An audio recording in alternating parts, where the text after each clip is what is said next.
పట్నంలో బోనాల పండుగ అంటే మూడు అరకస్తాయి. ఒకటి గోల్కొండ బోనాలు, రెండు సికింద్రాబాద్ లష్కర్ బోనాలు, మూడు లాల్ దర్వాజా బోనాలు. వీటితో పాటు బాల్కంపేట ఎల్లమ్మ కళ్యాణం కూడా ఉంటుంది.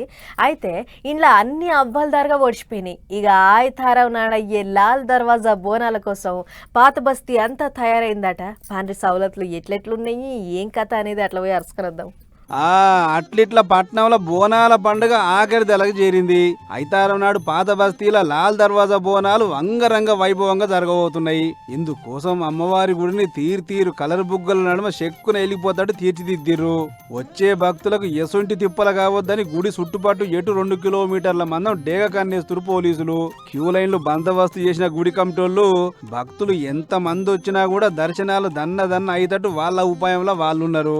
అట్లనే భక్తుల కోసం సపరేట్ పార్కింగ్ జాగాలు పెట్టుడే కాకుండా స్పెషల్ బస్సులు వేస్తురాట. బందోబస్తు కోసం 2000 మంది పోలీసులను దించి చీమ చిటుక్కుమన్న సుధా కనిపెట్టేందుకు సీసీ కెమెరాలు పెట్టిర్రు.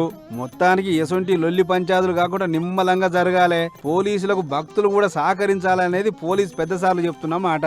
అంతేగా మరి పట్నంలో అయ్యే బోనాల పండుగలలో ఆఖరిది లాల్ దర్వాజా బోనాలు.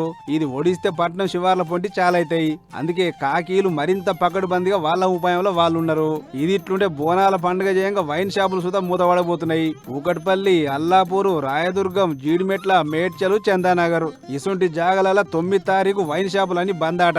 ఇక పట్నం లోపల మోకను బట్టి మూపిస్తారట పోలీసులు. అట్లనే ఫ్యూచర్ సిటీల ఐతారం పొద్దుగాల సంధి సోమవారం పొద్దుగాల దాకా బంద్ పెట్టాలని ఆర్డర్ వేసిరు పోలీసార్లు. ఇది ఇట్లుంటే సికింద్రాబాద్, ఉజ్జయిని, మాంకాలమ్మకు బంగారు బోనం ఎత్తింది హీరోయిన్ కొనిదెల నిహారిక. అమ్మవారికి పట్టుబట్టలు పెట్టి పబ్బదు పట్టింది. మొత్తానికి ఐతారం నాడు పాత బస్తీ అంతా మాంకాలమ్మ పాటలు, శివసత్తుల సిగాలు, పోతరాజుల ఆటలు, డప్పు సప్పులు, గజ్జల మూతల నడుమ గజ్జు మనబోతుంది. మరి పండుగ ఎట్టెట్లయితుంది, ఏం కథ అనేది ఐతారం పొద్దుగా చెప్పుకుందాం గానీ ఇప్పటికైతే ఇంతే.